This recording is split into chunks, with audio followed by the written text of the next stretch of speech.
kalau Alcian Allen kita udah bahas sebelumnya, kemudian GPM udah dibahas sebelumnya, kemudian intertemporal choice ini belum, gitu ya.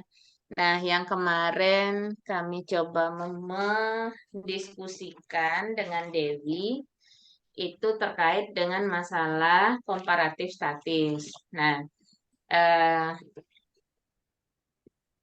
jadi intinya itu di konsep komparatif statis karena dia adalah basic dalam menyelesaikan beberapa konsep ekonomi, ya termasuk salah satu yang kita pakai itu adalah di konsep Marshallian demand. Nah, jadi intinya itu mungkin gini dulu ya Bapak Ibu ya. Kalau komparatif statis itu kan terkait dia secara definisi. Kalau kita baca di buku Silberbird, kita buka lah ya Wi ya, bukunya ya Wi. Ngeri Ah, bukunya. bukunya nanti yang kalau bahasa Inggrisnya agak aneh-aneh, minta tolong kepada para ekspor untuk ini. Halaman berapa ya kemarin? Ntar, lihat dulu. Oh, bab 1. Nah, di chapter 1. Kelihatan belum? Bukunya belum ya? Udah. Udah kelihatan kok. Kelihatan. Kelihatan kah? Halaman ini Halaman 1. Halaman 1. Dia kan chapter 1. Nah, kemarin sudah kita diskusikan, nanti kalau ada yang keliru, mohon untuk diluruskan. Nah, dia kemarin itu terkait dengan konsep komparatif statis itu ada di halaman, bentar, di halaman 15. Ya, di halaman 15. Di sana itu sudah italikan. Nanti baru kita pahami untuk memudahkan kita memaknai. Nah, kan di sini ini ya, bagian ini ya Bapak Ibu ya. Di bagian bawah dia ini ya, dia sudah di highlight di sana bahwasanya komparatif statis itu merupakan teknik matematik. Jadi yang digunakan untuk menyelidiki model ekonomi untuk menentukan apakah hipotesis dapat dibuktikan atau nanti kemungkinan maksudnya gini. Jadi hipotesis-hipotesis yang diajukan itu apakah bisa dibuktikan atau mungkin ada disangkal atau bisa jadi oh ini nggak terbukti harusnya seperti ini. Nah, jadi jika tidak, pengujian hipotesis yang sebenarnya itu katanya kan di sini buang-buang waktu saja karena tidak ada data yang bisa menyangkal teori tersebut. Nah, jadi eh, secara gampangnya, gitu ya, secara gampangnya, di dalam konsep komparatif statis itu, bagaimana teori itu dapat diuji pada saat terjadinya perubahan pada variabel eksogen. Nah, mungkin Ocha jelaskan sedikit dulu ya konsep variabel. Oh, kalau misalnya keliru nanti ini karena dia akan berhubungan dengan masalah eh, pergeseran, mengingat-ingatkan aja ya terkait dengan masalah pergerakan dan pergeseran kurva. Pak Jai nanti kalau salah di matematikanya tolong diluruskan ya. Udah lulus. Nah, secara matematika ya atau secara ekonominya juga itu ada dua konsep variabel. Mungkin Ocha jelaskan dulu itu secara gamblang ya. Jadi kita punya secara konsepnya itu ada dua variabel. Nah, yang pertama disebut dengan variabel endogen. Yang kedua, kalau di matematikanya salah konsep, Pak Jai yang benarkan. Udah Yang benar kok. kedua, Betul. disebut dengan variabel eksogen. Nah, karena di dalam konsep komparatif statis itu kita akan memahami perubahan dari keseimbangan baru. Nah, apa itu variabel endogen? Kalau secara konsepnya yang Ocha pahami, variabel endogen ini secara teoritisnya disebut variabel yang berada di dalam model. Ya, berarti ini variabel yang berada di dalam model karena dia endogen. Kalau eksogen berarti variabel yang berada di luar model. Papan tulisnya kelihatan kan ya? Kelihatan, Bu. Nah, jadi cara gampang membedakan kalau variabel endogen itu dia terlihat di sumbu kurva, katakanlah demand, ya, demand. Nah, berarti kan di sumbu datarnya ada Q, kemudian di sumbu tegaknya ada P. Nah, kalau variabelnya itu terlihat di sumbu kurva, maka dia dikatakan sebagai variabel endogen. Ya, contohnya adalah kurva demand. Dia kan gini ya, yang linearnya. Nah, berarti kalau variabel endogen ini yang berubah, pergerakannya itu hanya di sepanjang kurva itu saja. Misalnya gini, ketika harga sebesar P1, kuantitas yang diminta sebesar Q1. Ini katakan titik A. Nah, namun ketika misalnya terjadi perubahan harga, misalnya harga turun, ya, menjadi P2. Katakan di sini adalah P2, ya. Efeknya apa? Terjadi peningkatan permintaan menjadi Q2, sehingga terjadi namanya adalah pergerakan sepanjang kurva. Nah, kalau terjadi pergerakan dari titik A ke titik B ini, itu disebabkan oleh variabel endogen. Jadi, dia hanya di kurva demand itu saja dia berpindahnya. Nah, tapi kalau dia variabelnya adalah variabel eksogen, hilang dia, mana dia?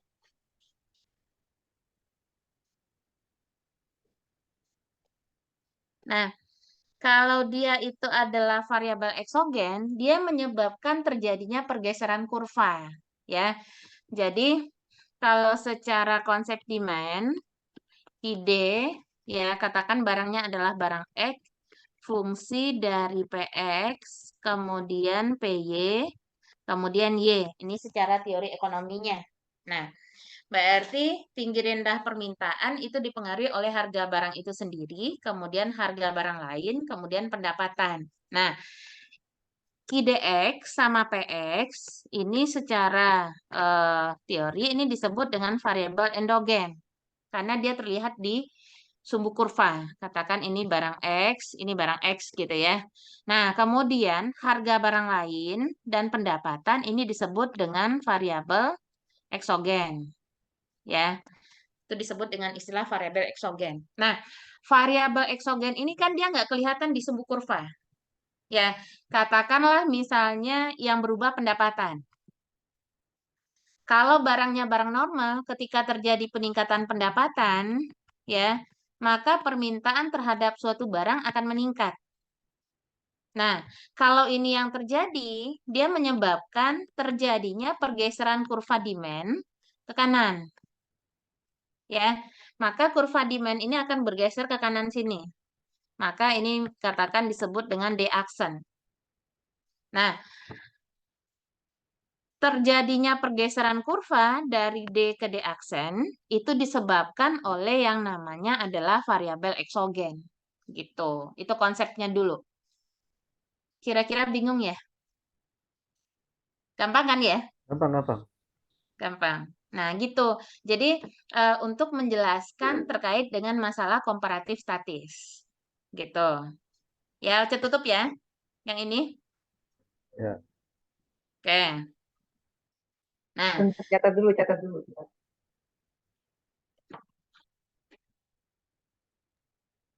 Screenshot. gimana Pak? Screenshot dulu. Tahan dulu Kan bentar. direkam. Hilang dia. Nah. Nih. Nah, Jadi sebenarnya sama ya dengan apa yang endogen tadi itu apa movement along demand curve sama exogen Ya, itu kan shifting. apa kalau yang exogen kan shifting Iya, demand curve ya. Ini iya. beda bahasa aja ya. Heeh. Cuman eh, baik di mikro maupun di makro, kan kita mesti paham konsep variabel ini ya Pak ya. Misalnya seperti konsep Ya di ya. ADAS atau di SLM gitu kan ya. Pokoknya kalau dia terlihat di sumbu kurva, maka itu adalah variabel endogen. Endogen. Ya. Nah, itu kan hanya menyebabkan terjadinya pergerakan sepanjang kurva. Tapi kalau dia shifting atau terjadi pergeseran, itu pasti disebabkan oleh variabel eksogen. Dan kita nggak bisa lihat dia ada di kurva. Kan gitu sih, gampangnya. Ya, Mm-mm. setuju. Ya, oke. Nah, kita pindah ke buku tadi. Nah, jadi setelah kita diskusikan, kita menyimpulkan eh, jadi yang berubah itu kan awalnya adalah variabel eksogen, ya, variabel eksogen sehingga menyebabkan terjadinya perubahan pada variabel endogen. Nah, maka di dalam konteks komparatif statis sebenarnya dia mempelajari perbandingan posisi keseimbangan lama dengan keseimbangan baru, ya. Nah, jadi ada perubahan keseimbangan. Nah, kalau di sini kan dicontohkan terkait dengan perilaku perusahaan, ya. Kalau di halaman 16 ini dicontohkan terkait dengan perilaku perusahaan, ya, Ini di masih mana dia papan tulis, Bu. Masih papan tulis. oh, Kayaknya. masih papan tulis ya? Wait, wait, wait, wait, wait. Udah? Nah, udah. Nah, nah, di sini kan dia terkait misalnya dengan perilaku perusahaan, ya, perilaku perusahaan. Di sini dia pakai 3 postulat, ya.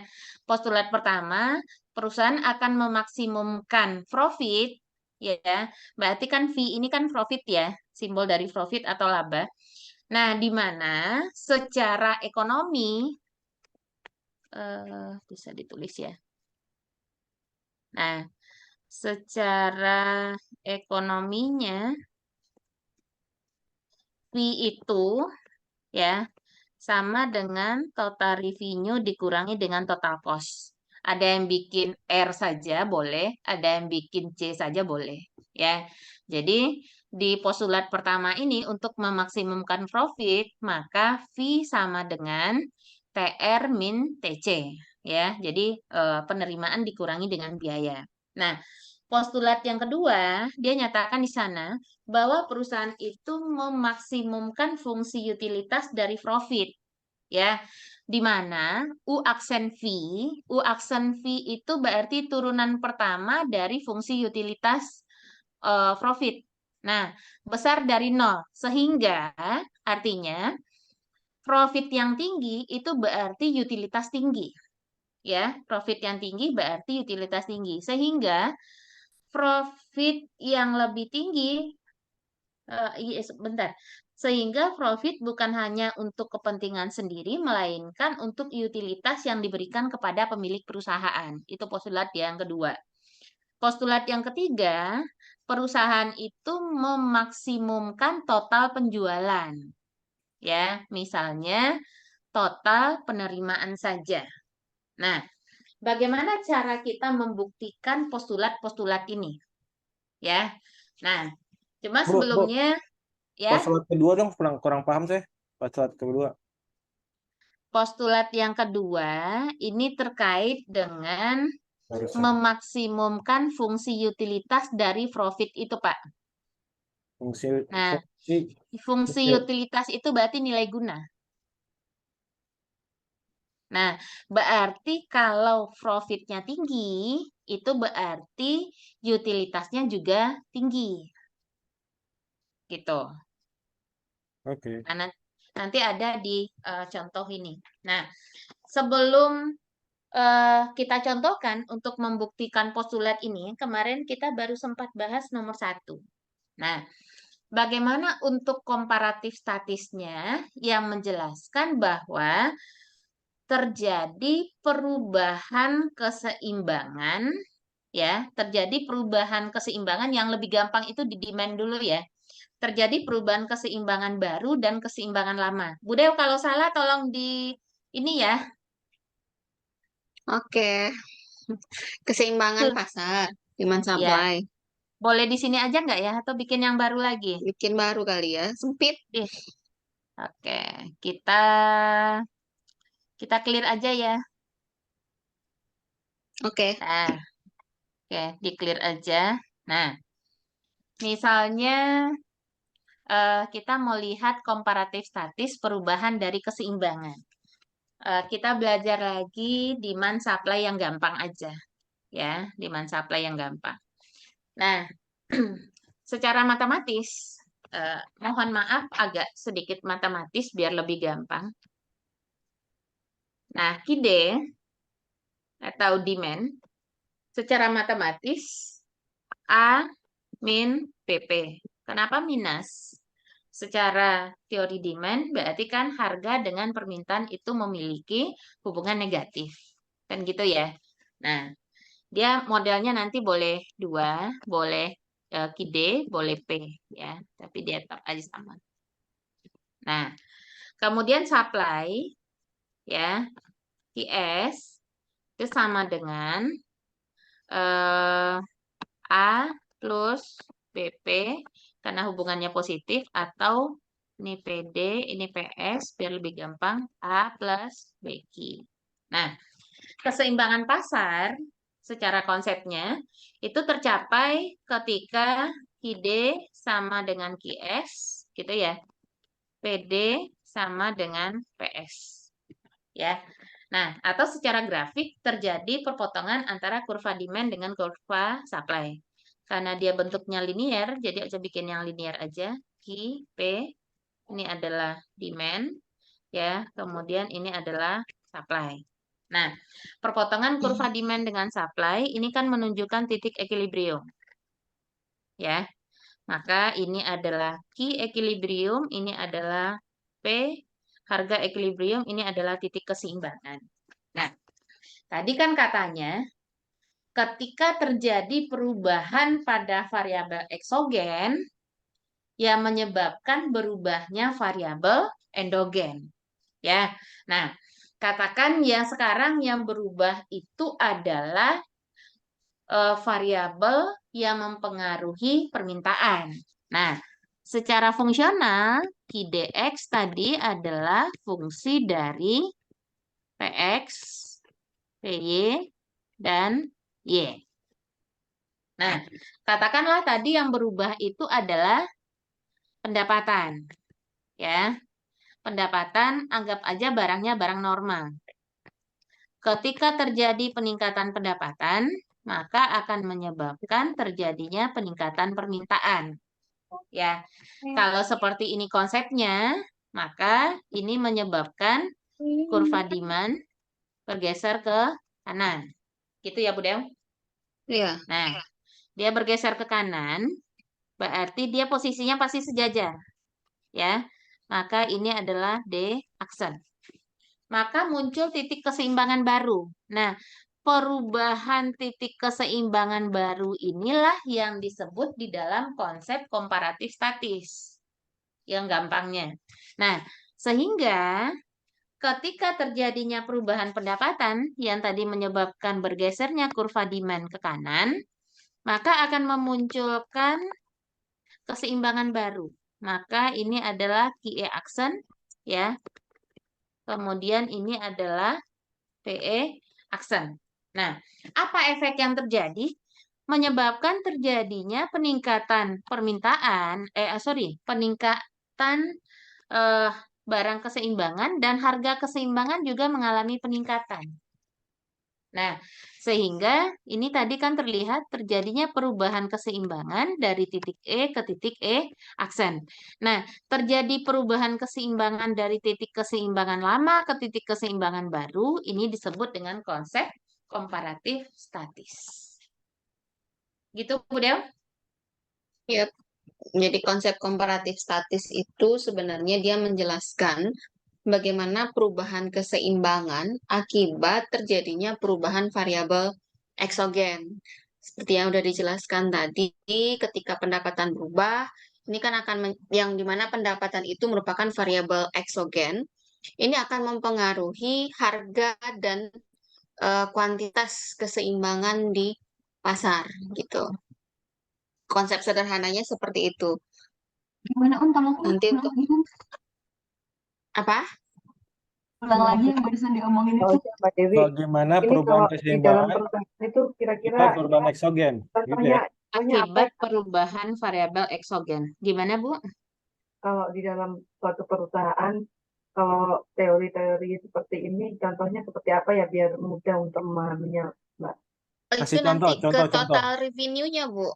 Kalau Ya, kita kita Heeh. mau ke profit nanti ujungnya, Bu.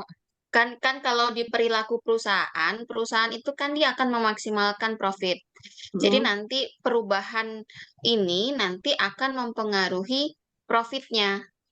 Nanti itu kita akan masuk yang di postulat yang Di pertama postulat. itu, profit maksimum. Jadi nanti akan ada itu turun-turunannya. Enggak, maksudnya gini, apakah ini nanti mempengaruhi produksi mereka atau seperti apa ya, Mbak? Ini kan untuk forecast ya, kayak gini ya. Nah, ini kan istilahnya perubahan keseimbangan. Nanti kalau di perilaku perusahaan itu akan berubah. Misalnya nanti kita masukin ada perubahan pajak, Bu. Pajak. Hmm. Jadi misalnya adanya penetapan pajak. Penetapan pajak ini Ya. kan akan menyebabkan naiknya biaya perusahaan. Nah, ketika Karena biaya naik, dipengaruhinya supply dulu. iya, produksi akan turun. Nanti harga keseimbangan akan bergeser. Nah, dari sisi perusahaannya ini jelas akan mempengaruhi total revenue-nya. Kalau pajak ini yang dimaksud apa eksogen itu? Kan dia di Iya, luar. variabel Ya. eksogen ya. Ya, Oh, variabel eksogen itu contohnya kayak pajak yang di luar dari perusahaan itu ya. Di artinya luar dia model, Bu. mempengaruhi perilaku perusahaan gitu, Bu. Jadi kalau kita cerita perilaku perusahaan kan berarti kan kita cerita dari sisi penawaran. Supply. Berarti Hmm. QS fungsi dari harga barang itu sendiri, kemudian harga input ya. Ya, Nah, berarti nanti di harga input ini, berarti ini adalah input untuk berproduksi gitu ya. Input ya, produksi. Nah, input produksi itu kan ada modal, ada tenaga kerja, kemudian ada resource, ada teknologi. Karena besar kecilnya supply ini itu kan dipengaruhi oleh biaya produksi ya. coba itu Kak, coba yang jelasin yang pakai pajaknya Kak, ke nampak di demand supply-nya itu yang bergeser. Iya. Oke, ntar. Kita lanjut dulu Bapak Ibu, ini dihapus. Screenshot dulu ntar. Nah, Bentar oke. ya. Dah. Saya screenshot dulu sebentar. Nah, Oke. ini memang agak sedikit matematis, tapi lebih enak menjelaskannya gitu loh. Iya, kalau pakai kurva ini Ah, lebih lebih enak jelas. jelaskan. Iya, Jadi, halo. Jadi Iya, Pak. ya Pak. komparatif statis itu terjadi perubahan keseimbangan lama ke keseimbangan baru ya. Iya. Akibat terjadi ada perubahan pada faktor-faktor eksogen. Pada Iya, pada benar. variabel eksogen. Simpelnya gitu ya. Iya, di mana akan mempengaruhi harga dan jumlah pasar ya? Harga keseimbangan dan kuantitas keseimbangan. Nah, ini kan Baik. kalau kita aplikasikan di konsep demand dan supply, Pak. Oh. Iya. Kan bisa saja ini kan ya apa faktor eksogen ini naik atau turun kan. Iya, Ya, kalau dia turun, berarti kan demand-nya bergeser ke kiri, Pak. Ya, betul. Ya, berarti dia geser ke kiri, berarti misalnya dia geser, kita ganti warna pena lah ya, biar nampak. Nah, Jadi misalnya dia geser ke sebelah kiri. Ya, berarti Pendapatan muncul turun. lagi, Ya. Nah, berarti pendapatan turun. Dia Atau geser bisa ke jadi kiri. bergeser ke kiri, pendapatan naik untuk barang inferior. Ya, Ya, ini kan asumsinya barang normal tadi. barang Ini normal ya. barangnya adalah barang normal.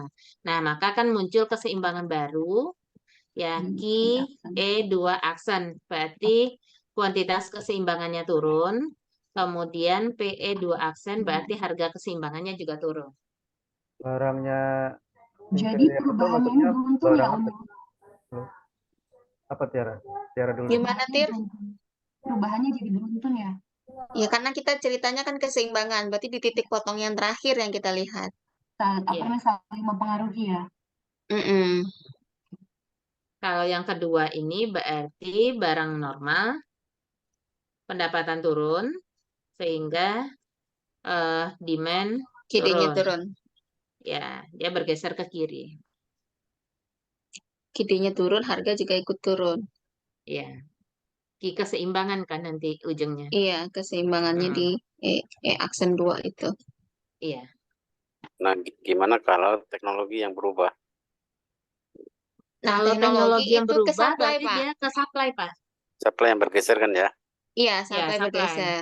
Kemajuan teknologi mendorong produksi naik, maka supply bergeser Ya, ke kanan, ke kanan bawah. bawah. S-nya turun ke bawah. Iya, Iya. kanan bawah. Tapi kalau harganya yang naik, berarti supply-nya turun. Kalau harga inputnya yang naik. Iya, benar. Ya. Tapi nggak mungkin kan eksogennya teknologi itu turun kan? Tapi kalau harganya kan bisa aja naik, Pak. Ya, ayo bisa. Sebenarnya kalau Iya. teknologi itu pasti naik. Kan? Ada kemajuan teknologi Ya, gitu ya, Pak kemajuan ya. teknologi meningkatkan produksi kan. Misalnya terjadinya katakanlah terkait dengan masalah tenaga kerja ya, teknologi yang awalnya menggunakan padat karya beralih ke padat modal. Tingkat efektivitasnya biasanya akan jauh lebih tinggi sehingga juga menyebabkan produksi makin meningkat kan gitu biasanya, Pak. Ya. Mm-mm. Oke, gampang Bapak Ibu? Oke. Oke. Pindah, So far sih, Pak Jai? so good. Aja udah senyum-senyum aja. Bingung. Udah paham nih Ngapain Pak juga? Jani, udah jelas, udah clear. Bingung, Kak. Aduh. Tawakal aja dah kalau kayak gitu mah. Kan udah aku bilang, Pak. Ikhtiar, Pak, ikhtiar Jangan dan ikut di sepertiga tawakal. malam. Ini soal masih A ya, belum B ya. Masya Allah. Belum, masih Kayaknya A itu. ini bukannya belum Kita masuk soal. Ya, kita gini Pak, maksudnya eh, kita pahami dulu konsepnya, nanti seperti apapun nanti soalnya, ketika kita udah paham konsep, kita jadi lebih gampang jawab soal-soalnya gitu loh. Bener, dudukkan dulu Ah, konsepnya. ya, jadi kalaupun misalnya nanti kita membahas misalnya di makro perubahan ADAS, ISLM, dengan kita paham konsep endogen eksogen itu kita jadi lebih gampang. Oh, ini harusnya shifting berarti kan variabel eksogen apa sih yang mempengaruhinya gitu loh. Oke. Nah, tadi Pak Faisal nanya ya, barang normal itu apa gitu ya? Bukan. Apa yang mau ditanya? Tadi barang yang terapa tadi yang turun itunya. Yang kebalikan kan barang normal sama Inferior, barang Inferior. inferior. Nah, ini barang Ya, tua gitu maksudnya. barang-barang low bukan quality, inferior. barang-barang Ya, Inferior itu kualitas apa, Mbak? rendah. Gimana, Bu? Contoh barang inferior itu barang yang gimana? Contoh barang inferior itu misalnya, kalau Dewi barang. waktu misalnya gini, ketika pendapatan kita tinggi, kita Kita akan nggak memilih akan barang-barang yang berkualitas bagus gitu, lebih Bu. bagus. Lebih bagus. Misalnya Contohnya pendapatannya sendal jepit. sedikit, Sendal makannya di jepit. warteg gitu, Bu. Nanti kalau pendapatannya udah tinggi, nggak mau lagi makan di warteg, Makannya rumah maunya makan makannya di Padang rumah gitu. makan Padang. Ya, ya. Sendal jepit ya. Gaya hidupnya berubah ya gitu. Ya,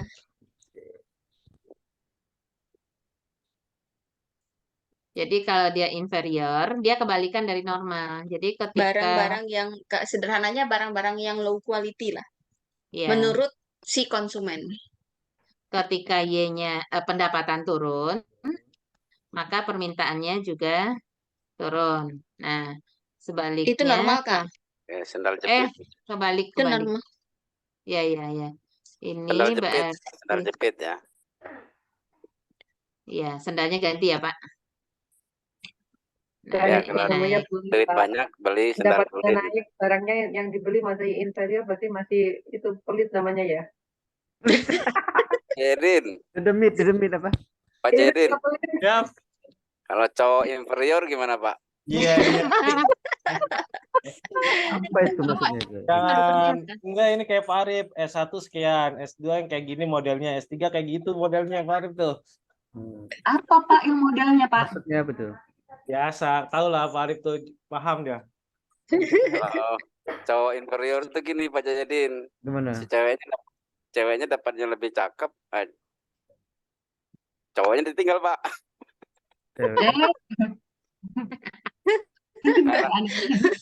Kalah ganteng Pak, kalah ganteng. Sekarang bukan kalah ganteng, Pak, kalah dompet. Kalau dompet bener Bu. Nah, Kalau itu yang paling dompet. penting. Kualitasnya Rugi, ditentukan Pak, kalau gitu. cuma ganteng doang, Pak, nggak Jadi- punya duit, Pak. Udah lanjut. Jadi, Lanjut. Oke, panjang nanti ceritanya kalau udah masalah dompet ini nih. Pak Arif dompetnya tebal. Biar nggak stres ini. Iya, oke. Berarti konsepnya gini ya. Nah, sekarang kita coba yang postulat 1. Udah kelihatan belum ininya? Udah putih, masih Eh, putih. Papan tulis. Layar putih. Putih ya. Ini Putih. bukunya udah Belum. Layar putih nih sekarang, Kak. layar putih ya? Iya, layar putih, Kak. Nah, Ada Yeni. nah, ya. Yen, kalau salah kakak tolong dibenarkan ya, Yen. Nah, Ya, ini baru belajar, Kak. Nah, jadi contohnya kita ngambil postulat 1 ya. Postulat 1 itu dibahas lebih detail di contoh 1 ya. Nah, Oce jelaskan dulu sedikit bagaimana pajak itu mempengaruhi keseimbangan pasar ya sebelum masuk ke profit. Nah, kita main whiteboard lagi. Nah, tadi di kondisi awal, enak rasa-rasa ngajar matematika lagi. Tadi kangen ngajar. Kide. Agak kurang cantik ya warnanya. Kide tadi sebelum pajak itu A min PP. Kemudian QS sama dengan A plus PP ya. Kemudian kalau dia di model berikutnya PD sama dengan A min BQ. Kemudian QD sama dengan salah. QS. Ini QS. PS. Ya, PS ya. Mana penghapus? Satu aja kali, Kak. Bingung nanti. Hah? Satu aja Bingung, yang Kak? model Q itu aja kali. Nanti confuse. Nggak usah. Nggak usah yang PD-PD ini, nggak usah yang itu aja. QD-QS aja, yang umum aja. Yang umum aja ya. Oke. Iya. Nanti Kita hapus bingung. dulu lah. Nanti bingung. Karena juga nggak akan dikasih soal yang begini ya. Iya, yang umum aja. Yang umum aja. Oke. Nah, ini kan kondisi sebelum pajak. Karena kalau pajak, dia tidak akan mempengaruhi demand, tapi hanya akan mempengaruhi supply. Ya, kenapa demikian? Karena pajak ini adalah pajak di dalam berproduksi ya. Berarti pajak dibebankan oleh pemerintah kepada si produsen ya, sehingga menyebabkan terjadinya peningkatan biaya. Maka yang dipengaruhinya itu adalah kurva supply. Nah, maka dengan adanya pajak, katakanlah pemerintah membebankan pajak sebesar T ya. Pajaknya adalah sebesar T. Nah, maka persamaan supply setelah pajak QST sama dengan A plus B kali P kurang P. Kenapa kurang? Karena pajak itu menyebabkan barang yang diproduksi akan semakin sedikit. Makanya di sini kurang. Maka ini adalah Pajak menyebabkan biaya tinggi sehingga ya. penawaran berkurang. Nah, ini berarti setelah pajak. Nah, jadi pajak itu ya ketika pemerintah membebankan pajak, berarti harga naik. Ya, ketika berarti ini harganya adalah harga keseimbangan setelah pajak, ya. Kemudian kuantitas keseimbangan setelah pajak akan mengalami penurunan. Nah, sehingga dengan pemerintah itu membebankan pajak, maka akan menggeser kurva supply itu ke kiri atas karena dia menyebabkan kuantitasnya turun. Jadi gini, ya. Ini Q, ini P. Ya, kalau tadi demand-nya yang bergeser, kalau sekarang supply-nya. Ini demand, kemudian awal ini adalah supply. Ya.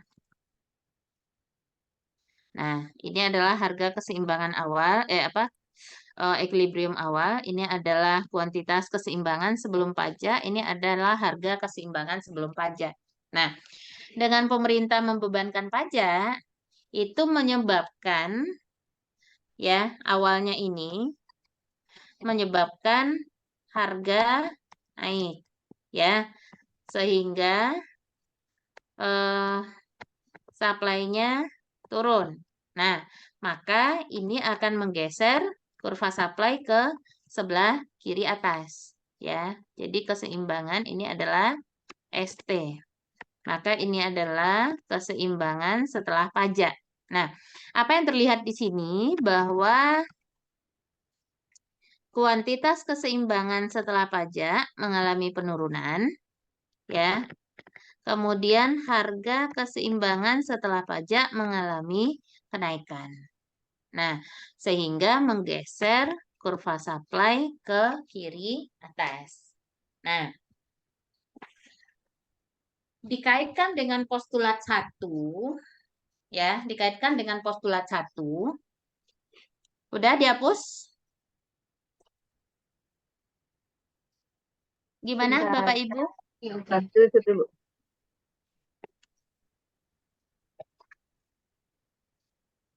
Kita mau kaitkan ke postulat 1 itu pajak, ya, menyebabkan total revenue-nya turun.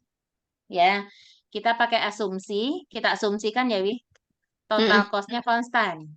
Ya, Ya. total cost-nya konstan.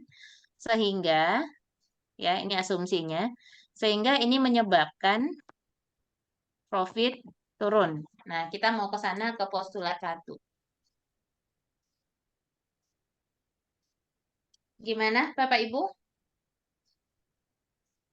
Kesimpulan Oke, pajak menimbulkan profit turun itu ya. Ya, jadi yang dipengaruhinya dulu total revenue, Bu. Dan kenapa total revenue? Tadi konsepnya, ketika pemerintah membebankan pajak, harga jual kan meningkat. Harga Ya, keseimbangan jadi ya. naik. Nah, naik. Nah, efeknya kuantitas keseimbangannya jadi turun. Karena konsepnya total revenue itu adalah harga dikali dengan jumlah barang terjual. Kalau di buku dia pakai X, kalau biasanya kami pakai Q. TRP kali Q. Ini konsepnya adalah di dalam pasar persaingan sempurna. Dalam konsep pasar persaingan Enggak, untuk sempurna. penghitungan TR apapun pasarnya sama P kali Q, cuma di persaingan sempurna P-nya given kan? P-nya given, tapi kalau di dalam pasar monopoli, P-nya adalah fungsi demand. Gitu. Gimana lanjut? lanjut. Udah di screenshot ya. Udah. Ada yang mau Ya. bertanya dulu nggak? Lanjut, bingung mau ditanya apa? Lanjut. Ya, jadi kalau di pasar persaingan sempurna, ini kan tadi ya, TR kan P kali Q. P-nya ini given. Given itu artinya tertentu, misalnya 10.000 gitu ya. Given 15.000. itu ditentukan oleh pasar. ditentukan pasar ya, tapi langsung Iya, angkanya gitu kan ya. keseimbangan, iya, keseimbangan pasar. Jadi harga itu memang pasar yang menentukan, dia nggak akan berubah gitu. Tetap. Nah, tapi kalau dia di monopoli, ya di pasar monopoli, P-nya ini adalah persamaan demand. Berarti A min BQ. Maka kalau di pasar monopoli itu nanti TR-nya adalah AQ min PQ kuadrat. Ya gitu. Oke, hapus. Udah. Nah. Nah, kalau kita bawa ke postulat 1, kalau berdasarkan buku ini, ya, berdasarkan buku ini, kan RX adalah fungsi total revenue yang tergantung kepada output X. Ya, kalau tadi Ocha kan bikinnya itu Y. TR. Ya, enggak maksud untuk outputnya kan pakai Q. Kalau di sini dia TR atau R boleh lah. Ya, kalau di sini dia PX. Ya, atau boleh juga ini PQ, sama aja. Nah, sementara CX itu adalah fungsi total cost. Ya. Nah, kemudian TX adalah total tax revenue. Ya, di mana tingkat pajak per unit itu tidak bisa dikontrol oleh perusahaan. Jadi kalau pajak kan nggak bisa dikontrol perusahaan karena pajak itu kan ditetapkan oleh pemerintah. Nah, R sama dengan P kali X. P-nya adalah harga. Ya. Nah, tadi kenapa dia nggak bisa di ini kan? Oh. Nah, tadi di postulat 1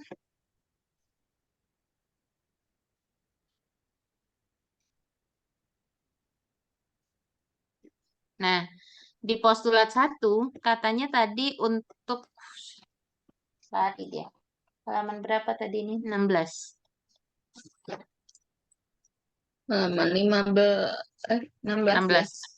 Ya. 16 postulat.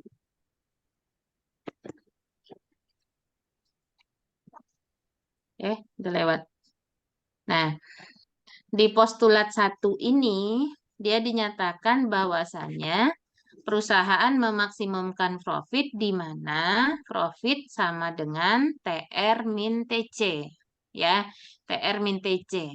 Nah, sekarang ada pajak. Nah, ada pajak.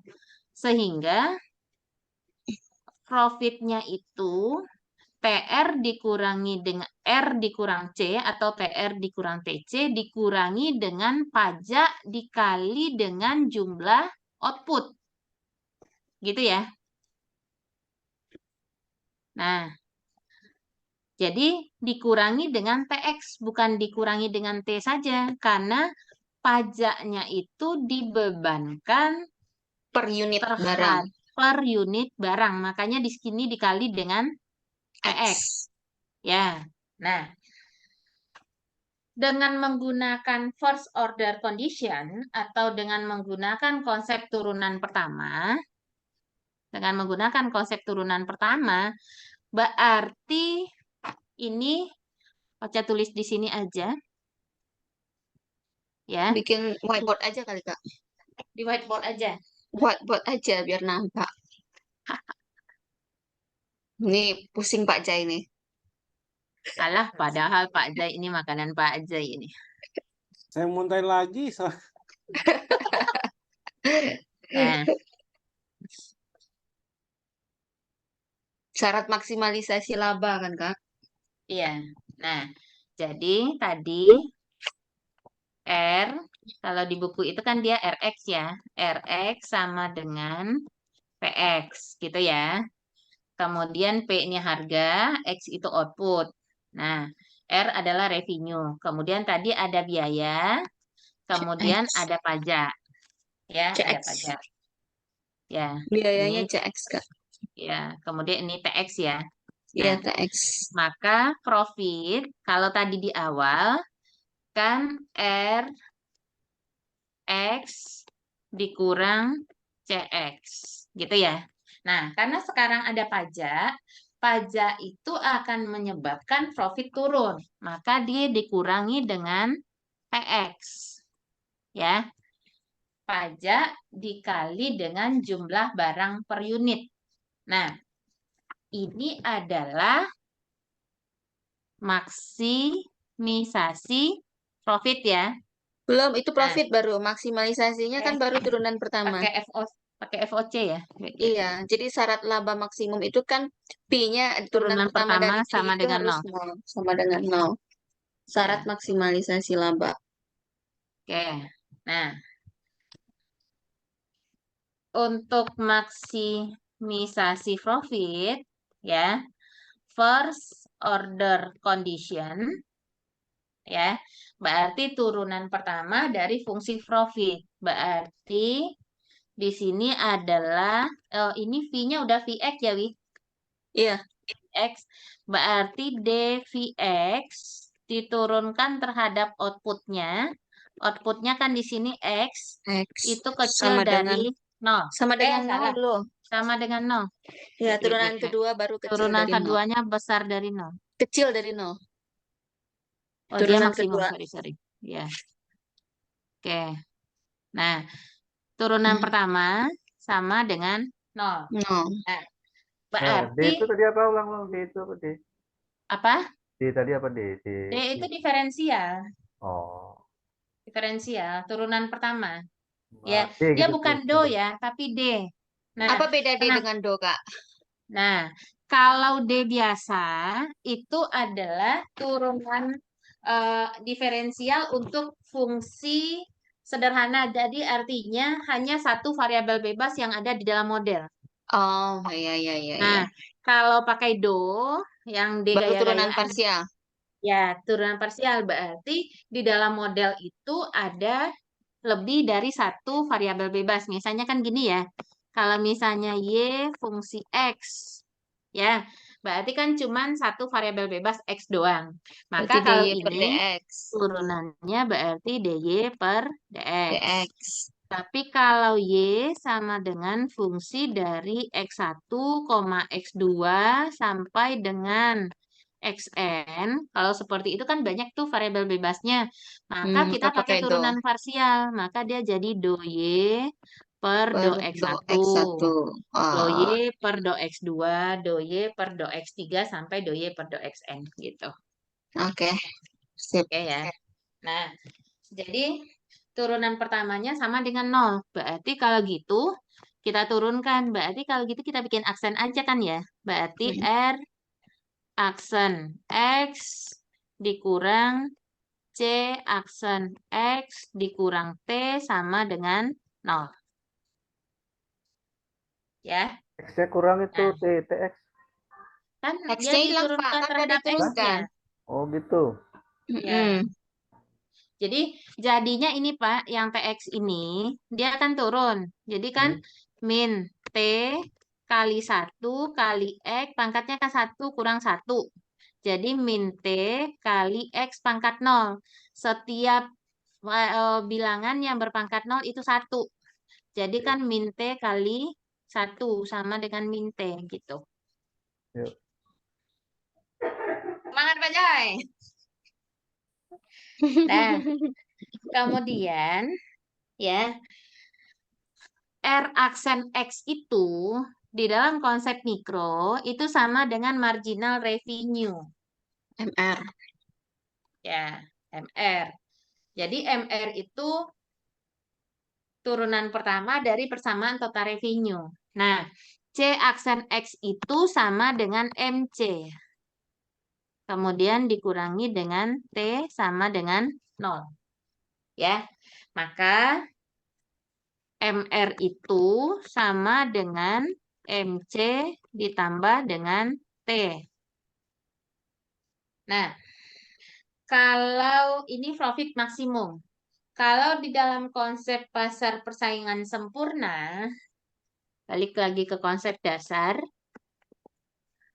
Ganti pena dulu. Nah, di dalam konsep pasar persaingan sempurna atau perfect competition, MR itu marginal revenue sama dengan average revenue sama dengan harga. Jadi ada di sebagian buku dia bikin gini, P sama dengan MC ditambah dengan T. Sampai di situ bagaimana Bapak dan Ibu? Oke. Oke? Hapus? Ini udah kayak Marselian gitu dari mulai ya. Ya belum. Ini Belum, yang gampang Pak. gampangnya. Belum, ini masih Jauh. sederhana. Mas Alian itu Masih lebih jauh itu ya, Pak? parsial. Hancur. Ini nanti Iya, iya. apa juga nurunin rumus-rumus gitu kalau keluar? Iya. Apa, Bu? Nanti kalau misalnya soal ini keluar, kita nurunin rumus-rumus kayak gini juga. Enggak, kita kan di soal itu kan disuruh kasih contoh ya, Bu, Mm-mm. untuk menjelaskan komparatif statis itu. Ya, paling penurunan yang agak-agak sederhana begini aja. Yang mana Kalau maunya mau yang biar simpelnya pakai kurva yang tadi, simple. Bu. Mau Mm-mm. yang simpelnya. Nggak ada pakai kata-kata doang apa? Definisi atau itu apa dan sebagainya. Ya, cuman terlalu pendek kan, Pak. Bagaimana cara kita memunculkan contoh kalau tidak ada matematisnya gitu loh. Tuh Iya. kan, ya, jurusan matematika mau jawab gitu. Aduh. Ya pakai omongan Kita hafal. apa itu? Kita hafal. Jangan dihafal. Jangan Kalau nggak dihafal, Pak. Dipahami. dipahami. Oke?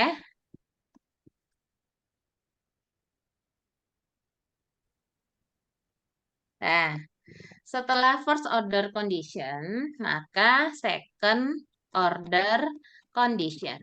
Nah, dalam konsep matematika, untuk maksimum gitu ya Pak Jai, turunan kedua itu akan kecil dari 0. Ya Pak Jai?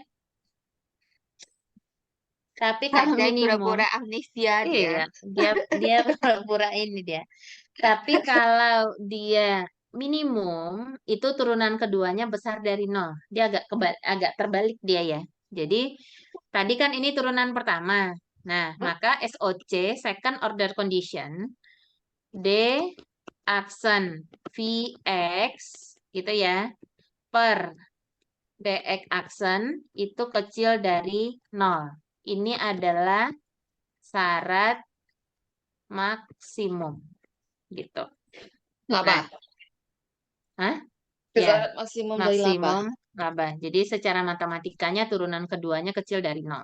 Nah, berarti udah tinggal turunin aja dari yang sebelah ini. Jadinya R2 aksen X gitu ya. Dikurangi. Oh, dia diturunkan terhadap T-nya ya, Wi ya? Makanya T-nya Kalau hilang yang ya? X, yang SOCI ya? Iya. Nggak masuk, itu kan belum masuk ke komparatif statisnya, Kak. Nanti komparatif statisnya baru masukkan T. Ganti X-nya X star.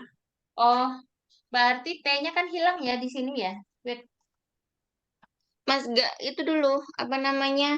Oh, dimasukin Eh, komparatif statis dulu ya? Iya, komparatif statisnya. X star. Oke. Wait. Nah, oh iya. Nggak, ini kan Dimasukin masih dulu. bagian yang pertama tadi. Nggak apa-apa. Masih bagian yang pertama tadi kan untuk melihat bahwa membuktikan apa namanya? Persamaan itu gitu. Tapi hilang pajaknya? Hilang kan? Pajak, Karena nggak ada X-nya lagi. hilang dia. Berarti ini kecil dari 0. Gitu aja ya? Iya.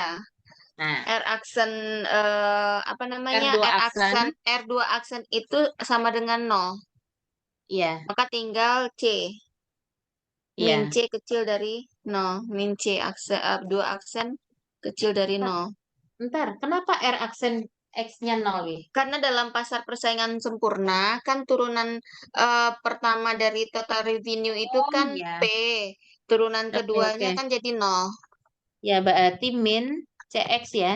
Iya. Min C2 aksen X kecil dari 0. Karena ini turunan R2 aksen X sama Sama dengan 0.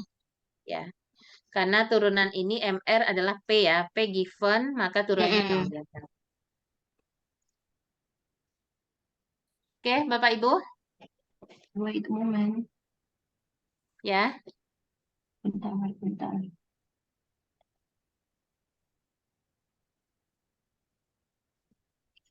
Kita ini setelah ngelewatin prelim ini nggak mikirin cacing-cacing lagi kan? Tergantung disertasinya mau dicacingin nggak? Jangan ya Allah. Kayaknya habis sisa-sisa kemudaan itu. Cacing ini. Dia sebenarnya kalau kita paham dengan cacingnya ini teori nggak mesti kita hafal gitu loh. Benar. Paham dengan cacingnya ini, paham dengan kurvanya, teori itu akan lebih. Jadi matematika itu sebenarnya bukan menyulitkan, tapi matematika itu adalah menyederhanakan teori menjadi model matematis yang lebih mudah untuk dipahami gitu loh. Iya, jadi teori tadi disederhanakan dalam bentuk model matematika. Ya, Ini masih ada yang sederhana lagi nggak?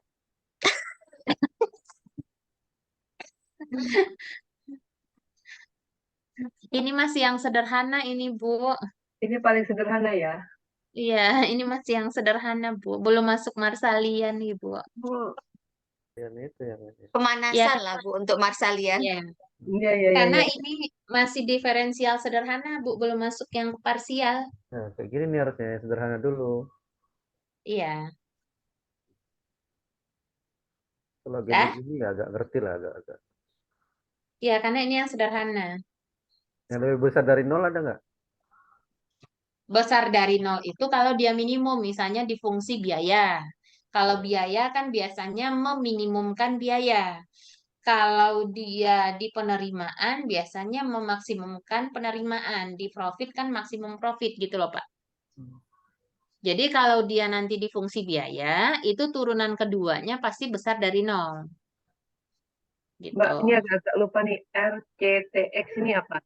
P itu kan R ini kan revenue, Bu. revenue, T, C ini cost. cost, T ini pajak. Karena pajak itu adalah per unit barang, berarti per output, maka T kali X gitu, Bu.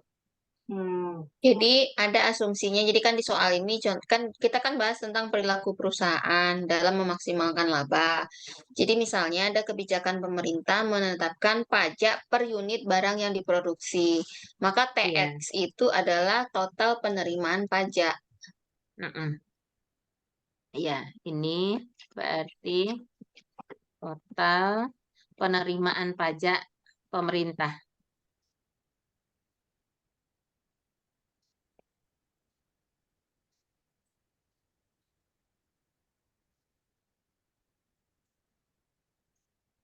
Dah? Ya. Nah, push. Nah, kita dulu. Oke. Nah, kemudian kita masuk ke komparatif statis. Nah, biasanya seperti di Marsalian, komparatif statis itu pasti sudah pakai bintang-bintang, ya. Jadi komparatif statis, ya, X sama dengan X star T ya, Wi. Nah, T ini pajak kan? Iya, pajak. Pajak apa waktu? Pajak, karena ada perubahan pajak kan. Jadi kan karena ada perubahan pajak, bagaimana dengan X kan gitu? Waktu Pajak itu kan? itu udah lain. Parameter T. Waktu itu kan teori Leicester-Becker kalau waktu mah. Jadi dengan adanya pajak itu gimana dampaknya kan DX per DT itu kan bagaimana perubahan pajak mempengaruhi X kan? Tapi Iya, T betul. ini time nggak sih? Tadi di situ pajak tax. Pajak Kak. Pajak ya? Pajak Iya. karena kan di situnya asumsinya pajak bukan waktu. Nah, Itu mah lain oke. teori itu. Berarti fungsi profitnya, ya. Karena dia sudah pakai komparatif statis, Berarti fungsi profitnya berubah. V X star T ya sama dengan X-nya tadi kan kita ganti lagi ya. R X star T dikurang C X star T kemudian dikurang T X star T gitu ya. Nah, karena dia sudah masuk ke dalam konsep komparatif statis, ya dia sama aja dengan yang tadi, tetap kembali lagi first order condition karena kita mau memaksimumkan profit, ya. Berarti memaksimumkan profit berarti DV X star T dibagi dengan DX star, ya. Maka ini menjadi R aksen X star T dikurang C aksen X star T kemudian dikurangi dengan T sama dengan 0. Gitu ya. Nah, kemudian di dalam second order condition, berarti turunan kedua, maka D aksen V X star T dibagi dengan, kalau ini bagi DT ya, ya. Bagi DT sama dengan, berarti dia diturunkan terhadap T-nya. Ini jadi R2 aksen X star T dikurang C2 aksen X star T. Ini diturunkan terhadap T-nya sama dengan 1. Ya, ini diekuivalenkan dengan 0. Gitu ya. Ekuivalen sama dengan 0. Nah, sehingga ya, jadi dia ekuivalen dengan 0, tapi dia tidak sama dengan 0 gitu ya. Nah, kalau seperti Identity konsep itu. ini, ya identity ya, karena ekuivalen, maka R2 aksen dikurangi dengan C aksen itu tidak akan sama dengan 0, tapi R2 aksen dikurangi dengan C2 aksen itu sama dengan 1. Ya. Nah, dikeluarkan dulu. Oh, bentar. Ada yang Yang tinggal. X star T-nya tinggal. Ya, DX star per DT gitu ya. Kemudian ini DX star per DT ya. Jadi ini harusnya di depan aja lah ya. DX star dikeluarkan dari ininya per DT. Nah, maka maka DX star per DT itu akan sama dengan 1 per pindah ruas aja R2 aksen dibagi dengan C2 aksen. Nah, karena di dalam konsep second order condition, ya, turunan kedua itu akan sama dengan 0, maka ini akan menjadi, sama, kecil dari 0, maka ini menjadi kecil dari 0, gitu. Sampai situ, Bapak Ibu. Ada dia first order itu, tadi yang di depan itu. Itu T-nya mana? Kok dibagi DX star, T-nya hilang, nggak ada. Yang di second. Yang di first. Karena dia diturunkan terhadap X star-nya, Pak. Jadi tinggalnya T aja. Yang FOC itu dia diturunkan terhadap X star, yang SOC Iya. diturunkan terhadap teksnya. T-nya, teksnya. Satu-satu. Jadi profit maksimumnya itu DX star per DT kecil dari 0. Ya. Artinya berarti kan dengan adanya pajak akan menyebabkan X jadi turun. Kan karena dia kecil dari 0.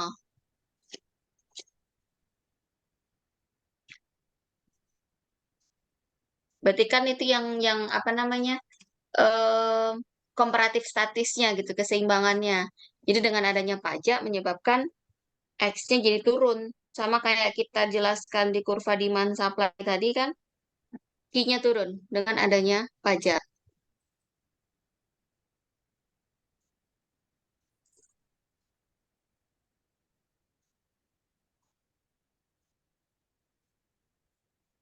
Jangan dihapus dulu ya. Kan kita ingin membuktikan bagaimana perilaku konsumen itu di dalam memaksimumkan profit. Perilaku produsen. Konsumen Oh iya, atau perusahaan? produsen, salah, Perusahaan. salah.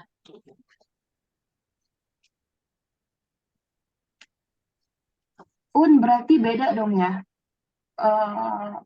Ini kasusnya antara produsen dengan konsumen kan ya?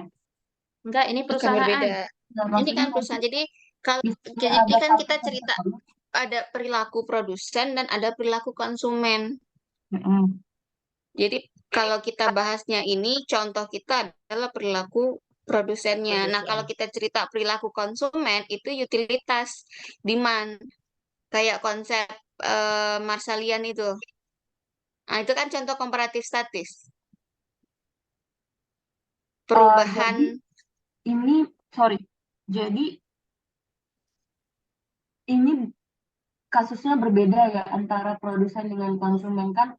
Kalau nggak salah statistik komparatif statis ini kan dia itu kalau aku baca kan ada kata-kata distinguish, membedakan. Nah, gue tuh belum paham yang di distinguish di sini ini apa sih yang dibedain itu apa? Equilibrium. Komparasinya. keseimbangan, keseimbangannya. Apalagi Keseimbangan. ada perubahan gitu. Jadi Eh, kayak ada sesudah sebelum gitu ya, before afternya itu yang dikomparasinya gitu ya. Komparasi keseimbangan. Ya, pasar Jadi kan sebelum. kayak tadi kan output profit maksimum itu kan DX star per DT kecil dari 0 gitu kan, itu kan akhirnya gitu. Artinya dengan adanya pajak nanti itu akan menyebabkan X akan turun. Ya. Jadi ada Berarti kan kondisi secara before apa after ya. keseimbangannya akan turun gitu.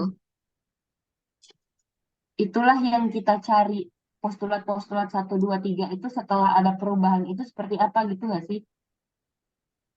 Iya, artinya kan ketika ada kan dari di konsep awal tadi kan ada perubahan variabel eksogen, bagaimana dampaknya terhadap variabel endogen.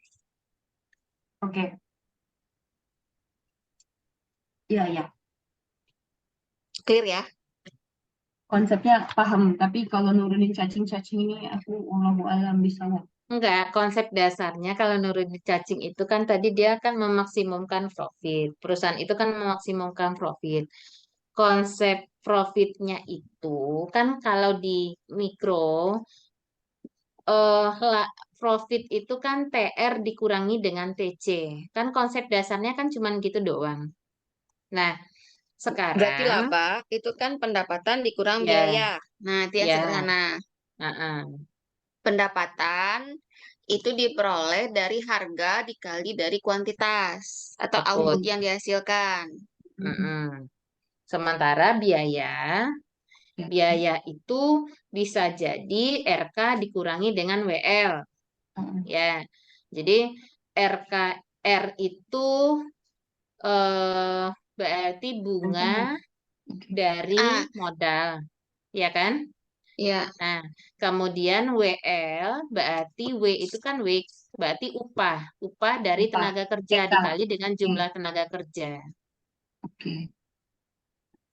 nah kalau yang di contoh Prof gitu waktu kita kuliah dulu, kan bentuk komparatif statik itu kan ini kan masih masuk profit maksimum ya, TR kurang TC.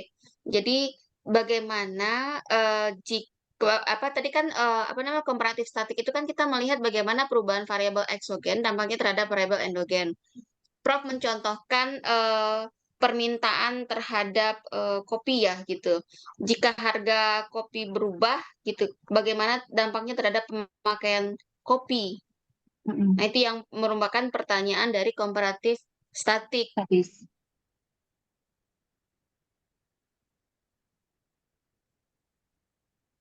Ya Allah, kayak mana gue jawab ini nanti? Itu yang ada di catatan kita yang apa? Atau jika W berubah, tadi kan kata Kak Ocha kan untuk biaya tadi kan ada W dan K ya, R ya Kak ya? Ada W RK. dan R. R. Ah, Jadi gini. Jadi kalau dimatematiskan lagi, berarti kan C ini gitu ya, secara mikronya, C ini kan sama dengan RK ditambah dengan WL gitu kan. Nah, berarti RK ini kan biaya modal, biasanya kan bunga. W ini berarti upah. Upah berarti dari tenaga kerja. Jadi upah kali dengan jumlah tenaga kerja. Kan gitu ya, ya? Oke, Mm-mm. revenue. K itu apa, Om? R-nya kan K revenue ya? itu kapital. Oh, R kapital. itu suku interest atau suku Iya, bunga. interest. Berarti R ini biaya dari modal. Kalau W ini berarti biaya dari tenaga kerja. Biaya dari Ya, tenaga kerja kan upah. iya. Bisa dikasih notasi nggak Mbak biar jelas ini. R ini W upah. Nanti Oh, kita baca lagi bingung lagi. Bentar. R berarti biaya modal. Kemudian Bukan K, bunga tadi, bukan bunga tadi. boleh bunga, Bu, biaya modal juga boleh. Ya. Kemudian W, upah. Ya, kalau dia dalam bentuk pinjaman tentu bunga yang mesti dibayarkan gitu ya. L berarti labor atau tenaga kerja.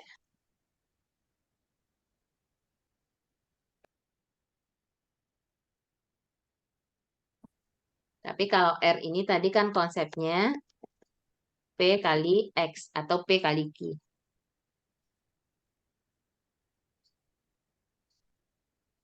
Cuma X-nya di sini sudah XT, X start T.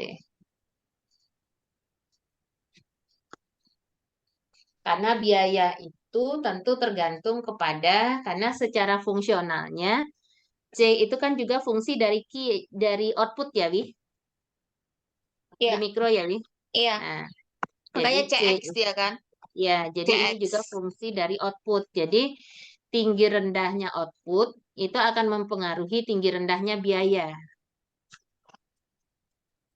Jadi kalau biasanya semakin tinggi output, maka di dalam jangka pendek biayanya akan semakin besar.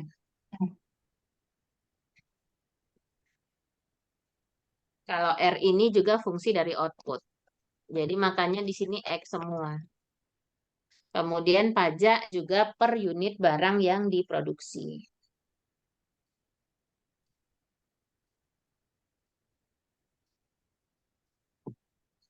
Kata Aldi, ada videonya, tapi harus diedit dulu, belum beres.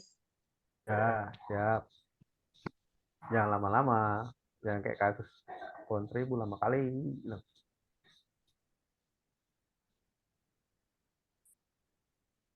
Ya, lanjut lagi. Itu menjawab pertanyaan A, udah ya? Itu baru Iya. postulat itu kan? Enggak.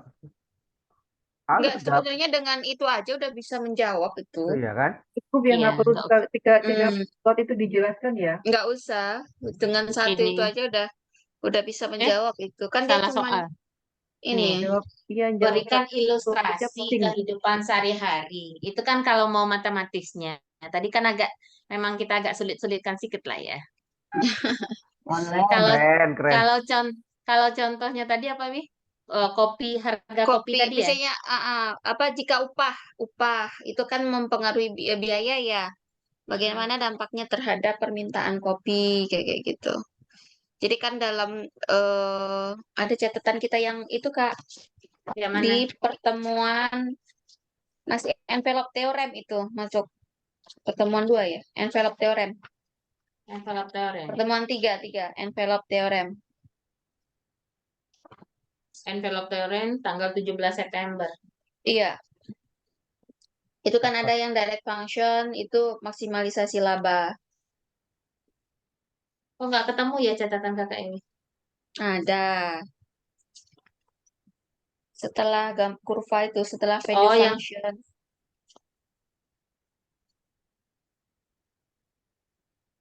Catatan kakak Oh, di yang share loh. Catatan kakak di share. Jadi ini kan juga envelope theorem ya di sini. Oh Jika iya, alfa yaitu berubah, ketika terjadi perubahan. maka bisa merubah DF atau IF. Jadi envelope theorem itu aplikasi dalam komparatif statik kan.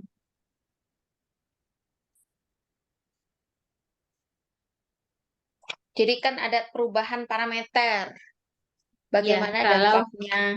diturunkan dia terhadap DV per DW1 itu ya. Iya, benar. Hmm. Baru baca, baru lihat.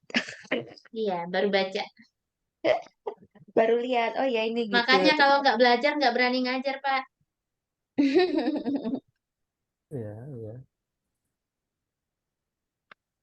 Jadi intinya komparatif statik itu kita melihat bagaimana perubahan variabel endogen Hmm. akibat adanya perubahan variabel eksogen, gitu kan Kak? Iya, jadi eksogen dulu yang berubah, baru endogennya berubah. Jadi yang variabel eksogen, variabel yang berada di luar model, tapi dia mempengaruhi model itu. Contohnya pajak tadi. Pajak, pendapatan, misalnya. Variabel endogen berarti variabel yang memang ada dalam model, kelihatan dia, ada kuantitas tadi, ada harga, itu kan memang kelihatan di dalam model dari kurva tadi. Itu intinya. Kak Dewi, Ya, yang agak bingung tuh kalau misalnya udah masuk angka-angka ya Kak. Kalau secara konsepnya sih alhamdulillah paham. Cuma kalau udah turunan rumusnya tuh Kak yang turunan rumus-rumus itu. Kalau untuk Heeh. aplikasinya kan kayak tadi contohnya adalah perilaku perusahaan dalam maksimalisasi laba. Konsep Heeh. awalnya itu Pi sama dengan TR kurang TC. Ya, Nah, itu aja. Nanti kan tinggal turunan ke bawah. Persyaratan maksimalisasi laba itu turunan pertama dari profit sama dengan 0. turunan keduanya kecil dari 0. Jadi kalau Kecil dia dari 0. maksimum, kecil dari 0. Kalau dia minimum, berarti besar dari 0. Tapi kalau di profit, itu pasti maksimum. Profit Ya, maksimum. jadi karena kita ceritanya maksimalisasi laba, berarti kan maksimal ya. Oh iya iya. Nah, ketika kita terjadi perubahan parameter, katakanlah tadi adanya pajak, maka Ya. persamaan profitnya kan akan berubah tadi. P-nya itu kan RX dikurang CX dikurang TX jadinya. Karena pajak menyebabkan profit jadi turun kan. Iya berkurang. Iya, Kak. Nah, udah nanti tinggal turun-turunkan aja lagi. Latihan sih sebenarnya nurun-nurunin itu. Kak, Iya Kak.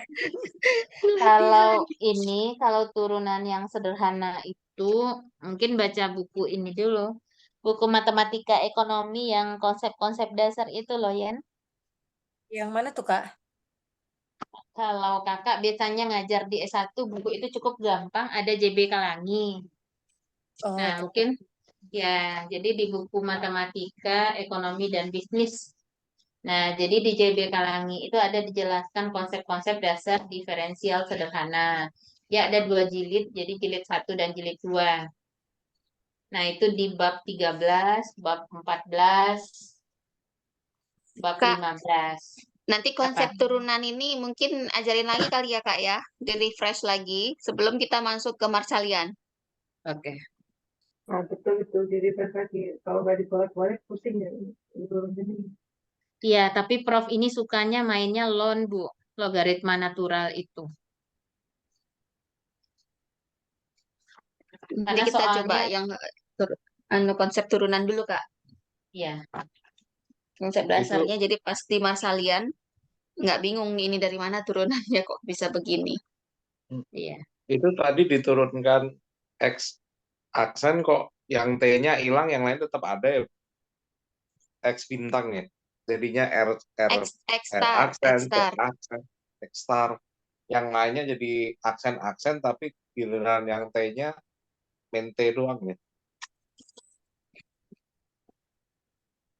Iya, Pak, karena dia diturunkan terhadap, ya, karena sebenarnya di dalam R dan C ini ada variabel-variabel lainnya Jadi gitu ya. enggak, maksudnya yang RX star itu kan fungsi itu, Ya, fungsi. Jadi makanya diturunkan dia tetap begitu, ditambah Oh, DX star per DT. Cuman kan yang TX star itu kan dia bukan fungsi. tapi kali output gitu, Pak. oh, karena, waduh, harus tahu konsepnya ya. R dan C adalah fungsi ya. Fungsi, Iya, karena karena ini tadi Pak, ini fungsi, R ini kan fungsi dari X ini yang di atas ini loh Pak. Nih, Oh iya.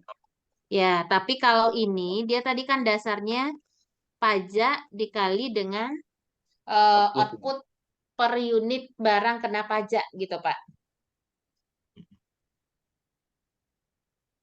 Jadi dia bukan bentuk fungsional. Oh, harus paham dulu ya. Fungsi dan ini ya. Jadi R itu akan terus tetap ya sampai 2 ya, R2 aksen. C dengan aksen.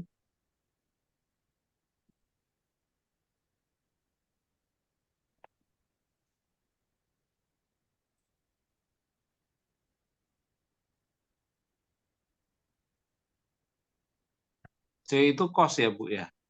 Iya Pak. ya R revenue.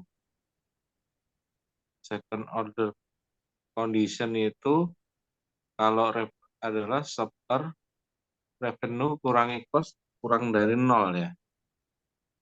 Harus kecil dari kurang nol. dari 0. Iya, Kecil memang dari 0. persyaratannya Karena dia maksimum. syarat maksimalisasi laba turunan keduanya harus kecil dari nol. Kalau lebih dari 0 nggak untung gitu ya. Nggak maksimum Minimum Pak. labanya. Minimisasi dia Pak. Seperti kalau misalnya di fungsi biaya. Kalau biaya itu kan tujuan perusahaan meminimumkan biaya tapi memaksimumkan profit kan. Nah, Iya. kalau dia besar dari nol, berarti dia meminimumkan gitu. Tapi karena profit, itu pasti maksimisasi gitu, Pak. Makanya harus Oh. di syarat kedua matematisnya itu second order conditionnya itu kecil dari nol. Hmm. R min C itu sama dengan berarti biaya ya. Revenue kurangi cost itu apa sih itu? Apa keuntungan ya? Yang mana, Pak? R min C. R kan Iya, revenue, C cost ya. Iya. Berarti iya. keuntungan ya. Nah, Keuntungan. profitnya keuntungan. Profit. Yang fee. Fee ini, Pak. Fee ini yang Oh, keuntungan. Yang ini. oke. Berarti makin gede keuntungan, 1 dibagi 8, 1 bagi 9. Oh ya, jadi ini ya, koma ya. Kalau umpama ditaruh angka gitu ya.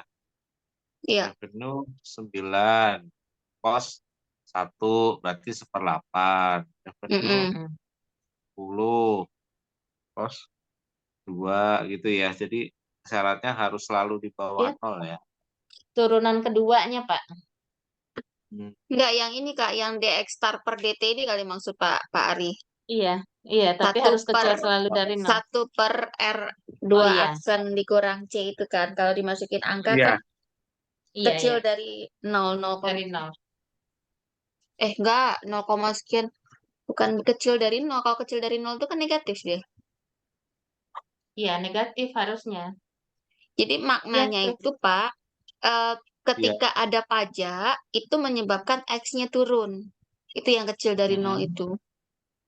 Oh, X-nya turun, X output ya. Kalau dari Jadi di bawah 0 itu masih output yang diproduksi atau yang dijual itu jadi turun dengan adanya pajak. Tadi kan dengan penjelasan keseimbangan demand supply udah kelihatan tadi. Kan turun Q-nya. Iya, iya. Kalau di bawah 0 itu bisa negatif berarti ya? Iya, di Bawah bawah 0 berarti negatif kan, Pak? negatif. Oh, negatif ya. Iya. Oh. revenue-nya berarti bisa lebih kecil dari C gitu ya? Bukan. Jadi kan R kurang C. Maksudnya kan 1 per R2 aksen per C kurang C2 aksen itu kecil dari 0. Artinya berarti kan kalau kita maknakan dengan adanya pajak, artinya dengan adanya pajak, maka X-nya akan turun. Mm-mm. Perubahan. Jadi kan tadi kan yang komparatif statik tadi kan bagaimana dampak pajak terhadap X gitu, Pak. Mm-mm. Ke X itu kan berarti kan output yang diproduksi oleh perusahaan.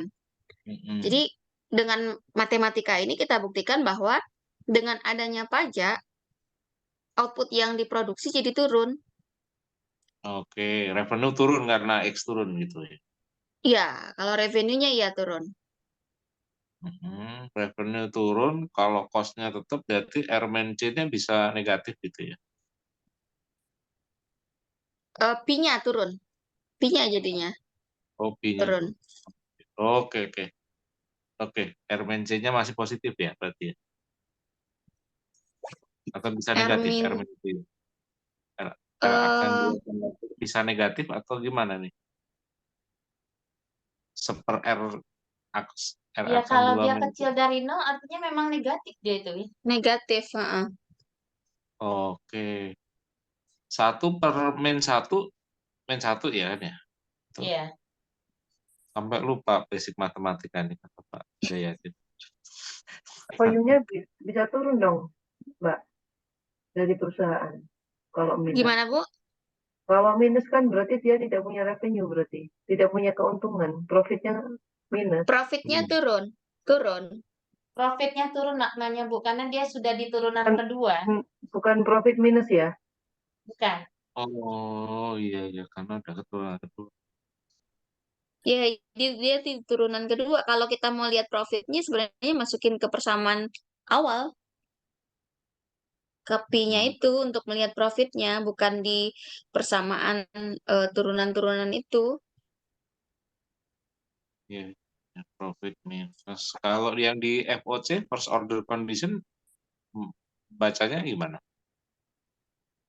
Turunan pertamanya itu disamakan dengan 0, Pak.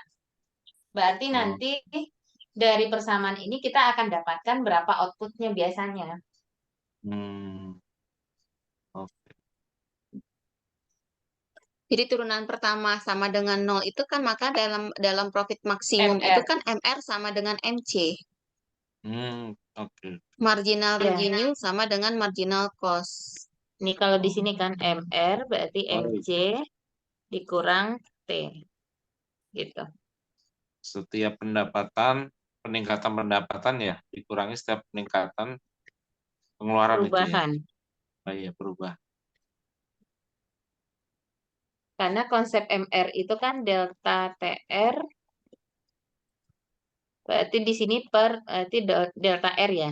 Per delta Iya, X ya. delta X. Yap. X berarti kalau di sini. Berarti MC berarti seberapa besar perubahan pendapatan sebagai akibat dari perubahan Proses. output. Output. Output. Output yang Ah, diproduksi.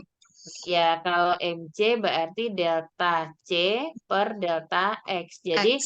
seberapa besar tambahan biaya akibat tambahan jumlah barang yang diproduksi gitu loh, Pak.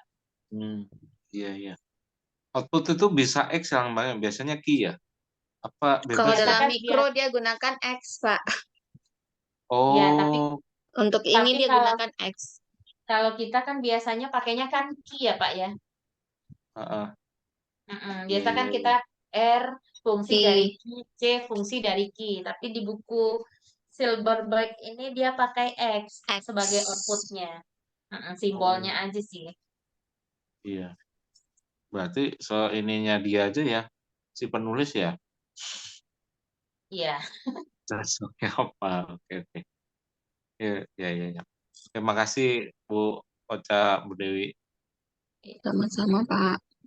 Jadi kesimpulannya output itu akan menurun ketika pajaknya mengalami peningkatan gitu ya Wi ya. Nah, jadi gini, bentuk Nah, komparatif statiknya dengan adanya pajak, bagaimana dampaknya terhadap X? Iya. output, kan gitu. Nah, secara Mm-mm. matematikal sudah bisa dibuktikan bahwa dengan adanya pajak, X-nya akan turun karena dia kecil dari 0. Mm-mm. Itu kesimpulannya.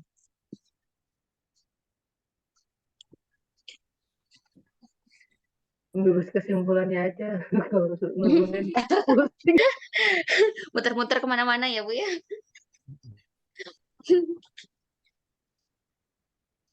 Contohnya berarti pajak aja tadi yang A itu.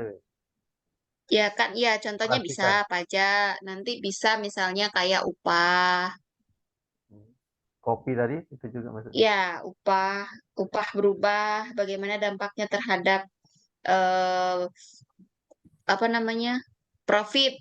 Jadi masih gini yang dalam perilaku perusahaan ketika kita cerita tadi komparatif statik kan ketika adanya pajak X-nya turun, nanti ini akan menyebabkan bagaimana dampaknya terhadap laba kan ujung-ujungnya kan laba. Profitnya pasti akan turun ketika output yang diproduksi ikut turun. Saya jelasin juga nih pajaknya per unit ya gitu. Iya, Pajak per unit. pajaknya per unit barang. Karena Pokoknya misalnya setiap ada penambahan pengeluaran pasti ada terjadi penurunan profit. Udah itu aja ya Mbak. Pengeluarannya kan bisa Iya, ya, iya. iya ya, bisa Jadi fungsi apa dasarnya yang profit itu Bu, mm, profit TR kurang TC atau R kurang C. Jadi mm, dengan adanya perubahan variabel eksogen, mm. gitu kan, bagaimana dampaknya terhadap profit? Ya ya.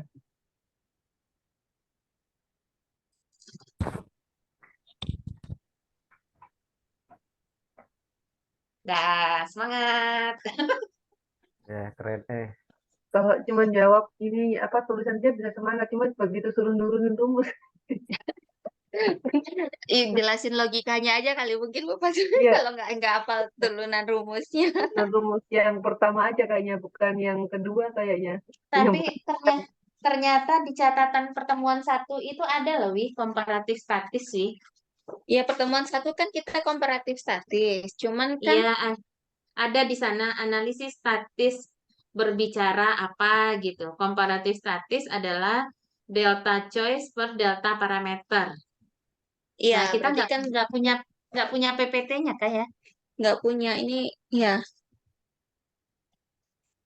Tiara punya dulu rekamannya masih ada nggak Tiara ya, link?